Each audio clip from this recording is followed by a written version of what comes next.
1, 2, 3, 4.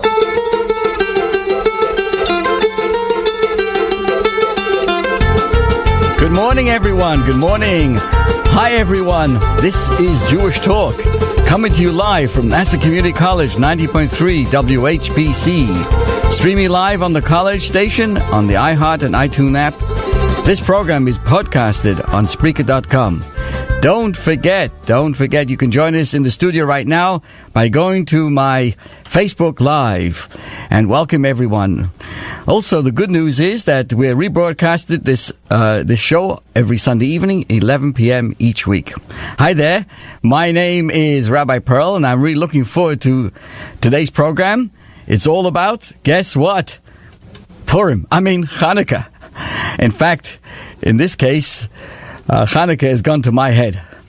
There are lots of people out there who consider Chanukah a holiday that isn't even mentioned in the Torah to be kind of a relatively minor one, especially when compared to the biblical mandated festivals of Passover, Shavuos, and Sukkot, you know.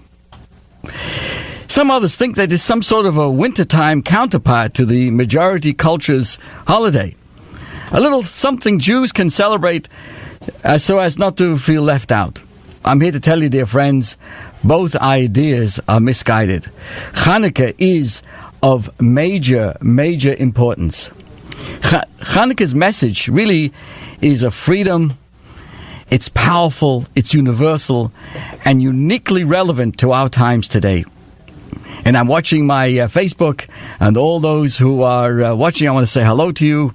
And thank you so much for your comments. And everyone is reminding me to remind everybody that tonight at 7 p.m. will be our Chanukah Telethon. It's on all the cable stations and on ChanukahTelethon.com. Most importantly, if I see you watching, I'm going to wave. How you doing? How you doing, everybody? So... Now, the truth is, why is Chanukah such an important holiday? Let me tell you something. When we light the menorah, it serves as a metaphor for how human beings need to advance in this world. Chanukah shows us that the way forward, no matter what's holding us back, be it intimidation, lack of purpose, hopelessness, the Pittsburgh event, guess what? What's our response? Is to simply take a small corner of our world and light it up. The act of lighting a flame, that is, of creating illumination in the midst of this darkness, takes no special skill. You don't have to be anybody special. It doesn't require confidence. It doesn't insist on any particular mastery. You don't have to have any major, BAs in matchmaking or lighting menorahs. Nor does it necessitate to be in any particular place or state of mind. It's what does Chanukah demands?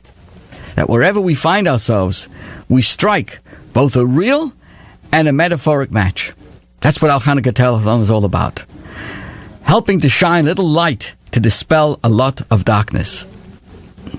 Today in America, and in most places where we find ourselves, we are fortunate not to have to define our freedom as anything other than an escape from our own fear of being exactly who we are.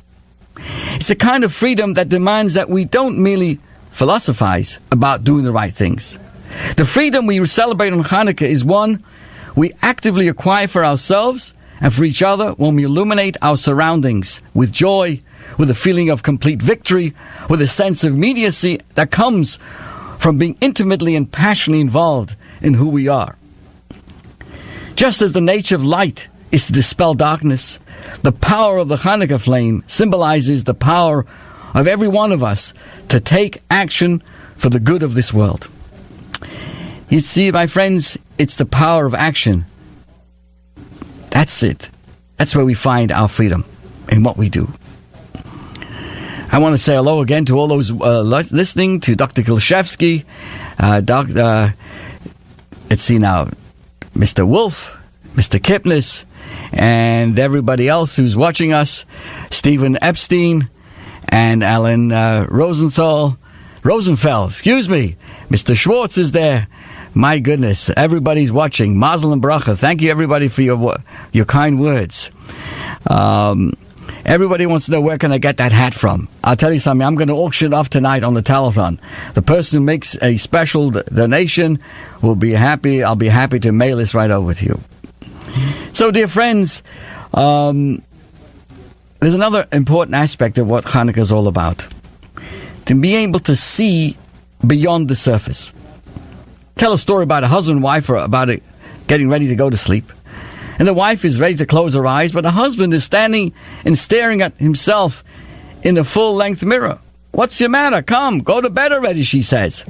He turns to her and says, "I'm so depressed. All I see is a receding hairline, a growing gut, wrinkles under my eyes, and what hair I have left is gray. Tell me something positive, something uplifting, so I can go to sleep." So she thinks for a moment and says, well, the good news is your vision is still 20/20. There's a very strong association between Chanukah and the sense of sight, of seeing. Right? What do we say every night when we light the menorah? We sing each night. We say, these candles are sacred. We don't have permission to benefit from their light, but their purpose is simply to be looked at. Moreover, we have an interesting, unique law on Chanukah. The Talmud tells us, and it's recorded in Shulchan Aruch, in Code of Jewish Law, Haroyeh Mevarech. One, let's say a person can't light for himself or herself, and sees the candles of someone else, nevertheless makes the second blessing. What's the second blessing? Who has wrought miracles, She'osa Nisim Laveseinu, who has wrought miracles for our forefathers. Interesting, think about this. When I see someone else put on tefillin, take a lulav or blow the shofar, I don't make a blessing. Only on Chanukah do I make this blessing when seeing someone else do the mitzvah. Why should this be? Along comes the great Rabbi Levi Yitzchak of Adicheva, and he tells us this holiday of Chanukah is a holiday of seeing. The different Jewish holidays correspond to our different senses. So on Purim, our hearing is heightened by listening to the Megillah. Right? The whole Purim is to hear the Megillah. On Pesach, it's a sense of taste, because it's sharpened when we eat matzah and maror.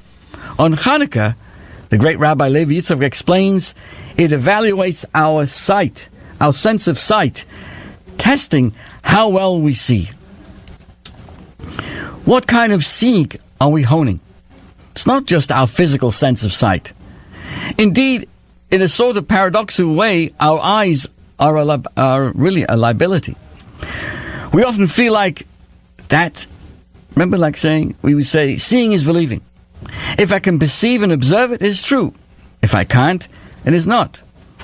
Well, if we believe in that, if we follow this rule, we run the risk of dismissing and disregarding the most precious truths in reality in our lives.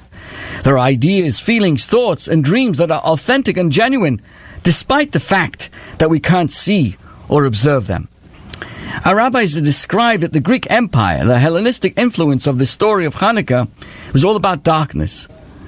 As the Medrash points out, that when the Torah says darkness was on the face of the deep, this refers to the Greek exile. Moreover, our rabbis taught us that the darkening of our eyes was really the goal of our Greek oppressors. What do I mean? You see, what's the difference between a room that is filled with darkness versus one that's filled with light? Is there any change in the room itself? Whether the light is on or off, in the room, the furniture remains the same. The layout of the room, the placement of the door, the height of the ceiling, they're all constant. So what then is the difference between light being on or off in my room? Just my perception, my ability to identify and see the reality, the truth, and that which is right before me all the time. Chanukah is about seeing things, seeing people, ideas, miracles that are really right in front of us, even though we may not be able to visit them and to be able to visibly see them all the time. If I may quote from George Orwell, to see what's in front of one's nose needs a constant struggle. One can live with their eyes open, perfect vision, the light is on, and we can still live and be cloaked in darkness. On the other hand, it can be pitch black all around, and yet a person can see with complete clarity. The Chashmonoim, the Hasmoneans, didn't see their few numbers. They didn't see the fact that they had a weak army, an impossible task to stand up against the enemy at that time. What they saw was the mighty hand of God. They saw the obligation to fight, and they saw the divine protection that would accompany them.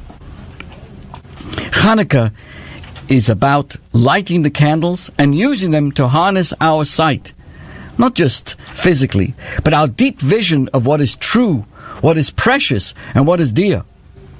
For example, when we look at our spouses and children, do we see the amazing blessing of their presence in our lives? Or do we hear the lots of noise, see the rooms that need to be cleaned up, or the messy house? When we face a challenge, do we see no way out? Or do we see this as an opportunity to further lean on our Creator? There are truths all about us, all around us. It's up to us to decide what to look at and how to see this. And I appreciate everyone listening to this program. We come to you every Sunday from 8:30 a.m. to 9. And we come to you again, rebroadcast in the evening at 11 p.m. Tonight will be right after our Chanukah telethon. Starts at 7 p.m. through 11 p.m.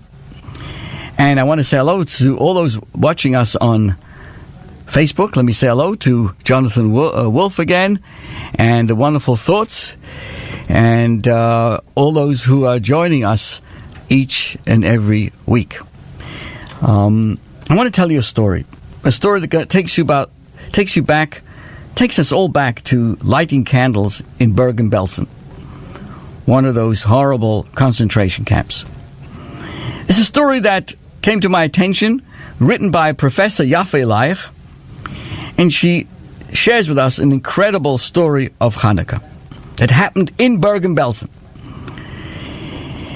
It was time to light the Chanukah lights in the concentration camp. A jug of oil was not to be found. No candle was in sight. A menorah belonged to the distant past. Instead, what did they do? They took a wooden clog, the shoe of one of the inmates.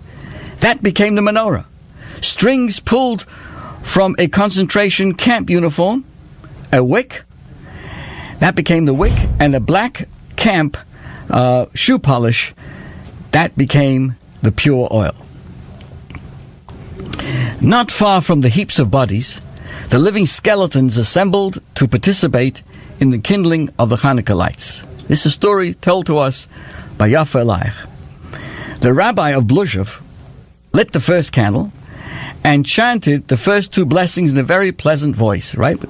You know, the festive melody that we sing, Baruch atah Hashem Elokeinu melech haolam asher kiddushanu b'mitzvosav v'tzivanu lehadlik ner Chanukah. But the way he said that blessing, and the second blessing was filled with sorrow and pain. But then, of course, we know there's a third blessing that we say on the first night. Shehecheyanu v'kimonu. When he was about to recite that third blessing, he stopped, he turned his head, looked around as if he was searching for something. But immediately he turned his face back to the small lights. In a very strong, reassuring, comforting voice, he said the third blessing, Baruch atah Hashem Elokeinu melech haolam shehecheyanu v'kimonu v'higianu lizman hazeh. Which translates, Blessed are you, O Lord our God, King of the universe, who has kept us alive, has preserved us, and enabled us to reach this season. Can you imagine? Among the people present was an individual who was a leader of the Warsaw Bund. He was a clever, sincere person with a passion for discussing matters of religion and faith. So as soon as the rabbi had finished the ceremony, this man elbows himself up to the rabbi. He says, Spira, that was his name, Rabbi Spira, you're a clever and honest person. I can understand you need to light the candles in these wretched times here in Bergen-Belsen.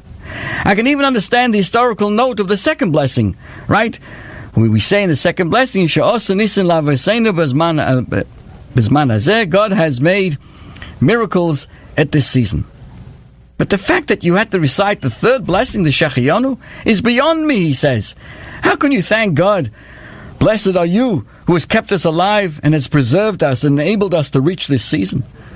How could you say this when hundreds of dead Jewish bodies are literally lying within the shadows of this Chanukah light?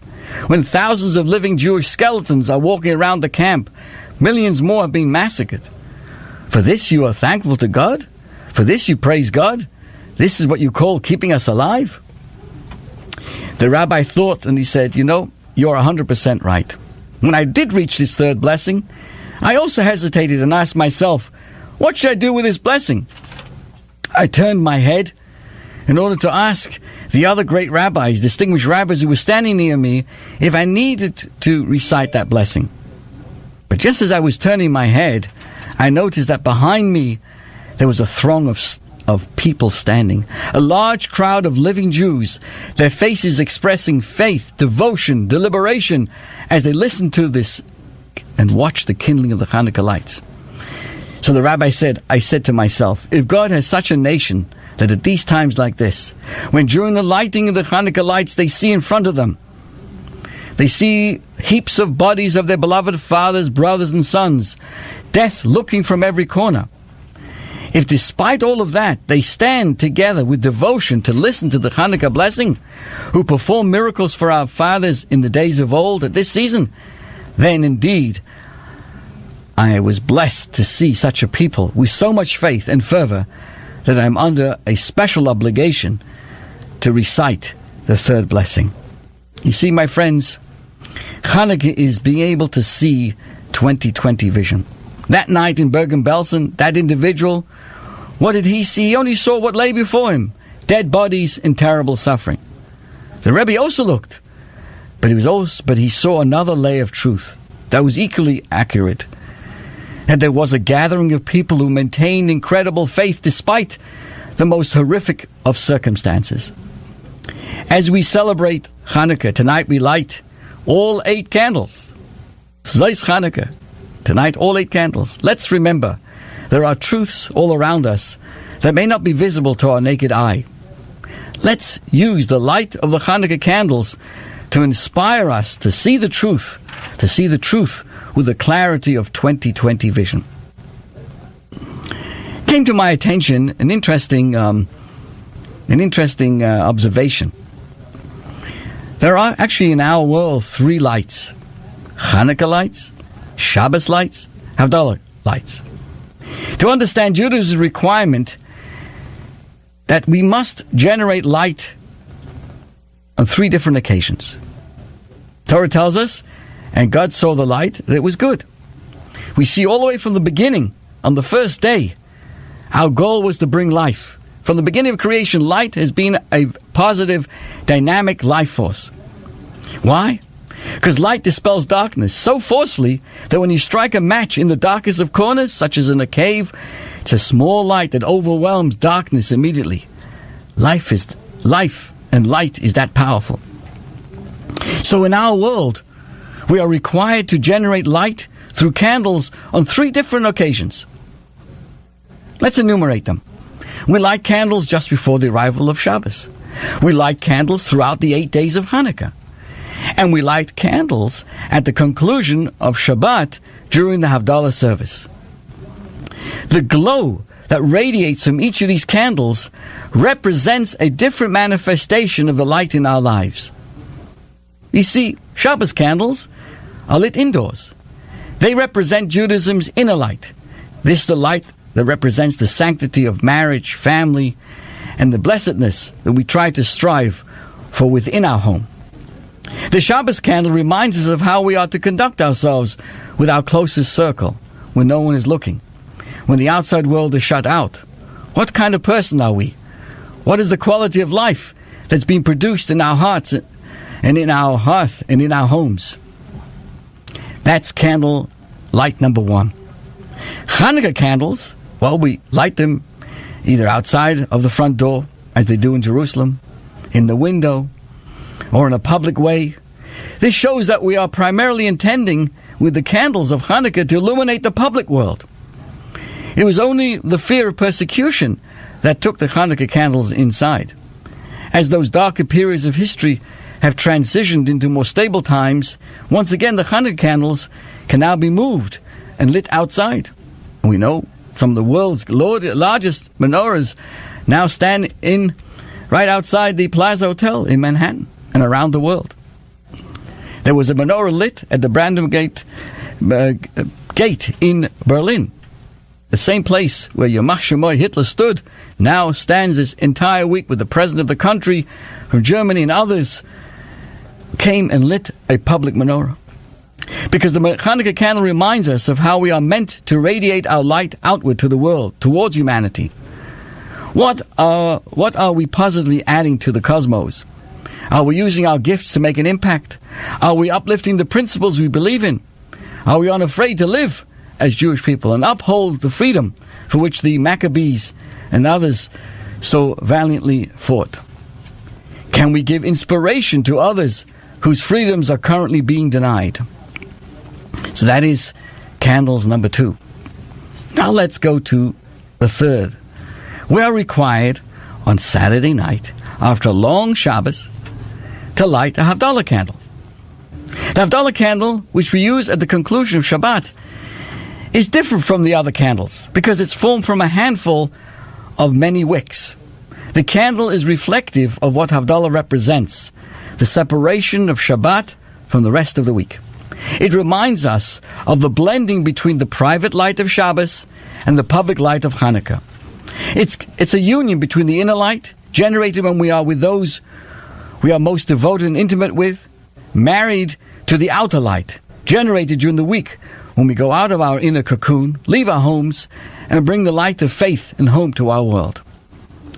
On Chanukah, we are given a mission to go beyond ourselves and light up the world, to add light to the universe through our actions and our values that uphold our unique faith. So, dear friends, as we prepare ourselves for the concluding day of Chanukah, let us remember, let us volunteer, let us teach, let us inspire, let us give. Let's send messages of justice, truth, and love to those who need it most. As some great rabbi pointed out, we can curse the darkness or we can light a light. May Hashem bless us, that may we all help light up the world on this Chanukah. There's another aspect of this holiday, and allow me again to say thank you to everybody who's watching, and to thank everybody who listens to me and watches us for having made a generous donation towards our Chanukah telethon, which is really what it's all about. Bringing light to those who have fallen over the edge, those who fall between the cracks. And we will tell stories. Individuals will come on with Hashem's help to tell their story of overcoming darkness in their own life, collectively as we work together. So my friends, do me a favor, write down at 7 p.m. tonight, go on ChanukahTelethon.com or your local cable stations, or go onto the website and find out where it is in your local community, and help us. Make a donation in the course of the day. We will have that information, we will set it up on the Chiron, your name will be recognized or announced, but most importantly, you will know that you've helped uplift the lives of those who don't have all the blessings that you and me have. As you can see, Chanukah has gone to my head, and I wonder what you think. I wonder those who are watching think of how we are celebrating Chanukah here today in the studio. There's another aspect of what Chanukah is all about, and that is, it's a holiday of peace. Let me explain. The menorah that we light in our homes today are reminiscent of the very first menorah. Who lit that first menorah? Back in the in the Mishkan, in the wilderness, it was by Aaron, the high priest.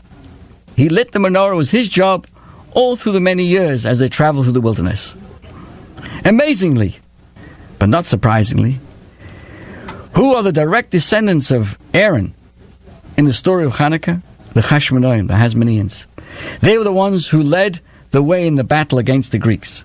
They were the ones who once again lit the menorah when re-entering the temple on Chanukah. So what's the significance? What's the significance that the Kohen, the priestly class, are the ones given the role? The great rabbis explain that the great personality of Aaron has a special place in our hearts during the days of Chanukah. Not only because he was the great menorah lighter, but also because as the brother of Moses, he was the greatest peacemaker in the world. Oyev Shalom, V'roidev Shalom. This great Aaron sought out people who were quarreling and made peace amongst them. When Aaron met one of the quarrelers, he would say, "I just met your acquaintance, and he's very sorry for what he did. You should know he wants to make up with you." Aaron would sit with husbands and wives who had marital problems, and also with these who had separated due to marital strife. He would not rest until he did everything he could to make peace between them and help bring them back together. Not infrequently, it happens that after a couple would reunite, another child would be born. They would often give the honor of their peacemaker by naming their new child. I'm quoting now from the great sages in the Medrash, that they would name their children after him. In fact, Aaron merited, because of his acts of peacemaking, that more than 3,000 children were named after him during his lifetime. And the great rabbis explained that Aaron believed deeply that within the heart of every person is a place that sincerely yearns for reconciliation and peace. There's nothing that can defile this pure place. Love is locked in the heart securely and eternally. So here we are, reminding ourselves that the small jar of oil that was sealed by the high priest gave abundant light to the menorah. This can be likened to the pure place in the heart of each and every one of us. Inside of us, there's a yearning for peace, for tranquility, that can never be spoiled. Just like the small jar of oil remained pure, so too there's an aspect of our personality that can never be spoiled or defiled. During the ancient days of Chanukah, there was ultimately a renewed sense of brotherhood and bonding amongst us. The Greek onslaught and determination, which was to actively assimilate us, had created terrible divisiveness amongst us. Thankfully, the miraculous military victory and the miracles of the lights brought a renewed brotherhood and love throughout the nation. And the Rambam concludes his laws of Chanukah with a teaching about the beauty of peace and brotherhood. And he says the famous words, "Peace is great. The entire Torah was given to bring peace within the world." In Jerusalem, there is a long-standing custom of gathering for special meals on the nights of Chanukah. At these gatherings, feuding families often join together. Friends who quarrel during the year are reconciled at these meals. Chanukah, my friends, is an auspicious time to come closer to one another and for reconciliation. It's a great holiday of peace. So, dear friends, in these concluding moments, I want to say thank you.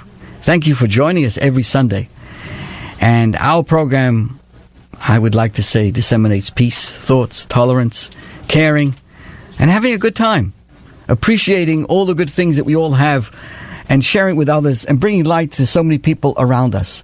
And tonight, we look forward during our 4 hours with Hashem's help of the Chanukah Telethon to share that with you and for you to join us in this good work and to become a partner through your generous donations. Have a wonderful Chanukah, sei gesund and be well. Thank you again.